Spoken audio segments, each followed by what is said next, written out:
hundreds of thousands of Haitian migrants, they are now at risk of being deported after the Trump administration reversed an extension of the temporary protection status program for Haitians. Now, the end date for TPS is August 3rd. Joining us live this morning to discuss the implications is Congresswoman Sheila Cherfilus-McCormick. Good morning. Thanks for being here. Good morning. Thank you for having me. So first off, former President Biden extended the protection status until next year. Explain what happened to that extension and how soon could Haitians be deported? Well, the Trump administration has canceled those protections, and we're looking right now at a date of August 2025, and which is going to have extremely devastating effects to us in Florida because we have over 520,000 in the United States, most of them working in Florida. Yeah, I'm talking about 500,000 Haitians who could be deported in this country.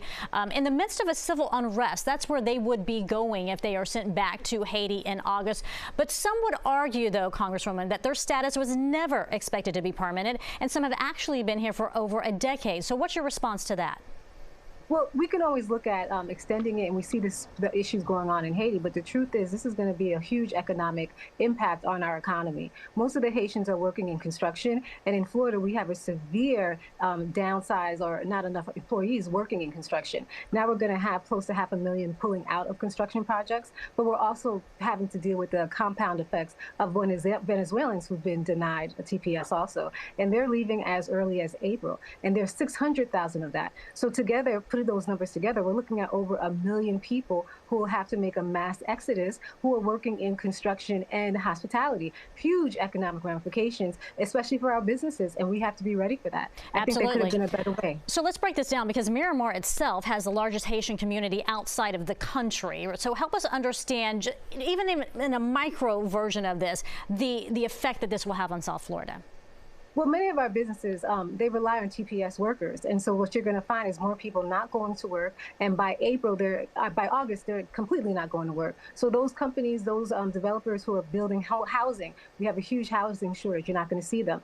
Haitian people are throughout the entire South Florida, up to West Palm Beach. So that's going to have huge effects on people who are relying on housing, all of our projects. And then hospitality. Most of our economies run on hospitality. Huge number of Haitian people who work in hospitality and in healthcare. And all of them have papers to work, working papers, and now they're going to have to leave.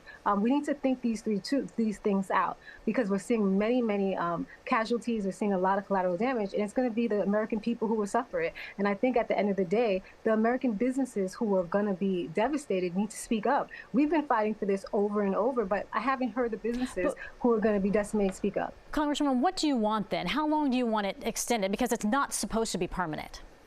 Absolutely, until the country is ready to take back their actual citizens. And that's the whole point of TPS. We have a really good argument why we needed to extend TPS. It wasn't done haphazardly. It's because the government isn't at the place where it can protect its people. And we were trying to prevent a mass migration, illegal migration, and that's why it was put in place. But if you look at the legal standards for extending TPS, it's all there. So you're going to see more cases, legal cases, actually petitioning a stop to this, a freeze to it, because right now it's looking like the extension, which is by the discretion, should have been permitted like it was and shouldn't have been cut back. Okay, we'll watch and see how this plays out. Thank you for your time this morning. We do appreciate it. Thank you so much.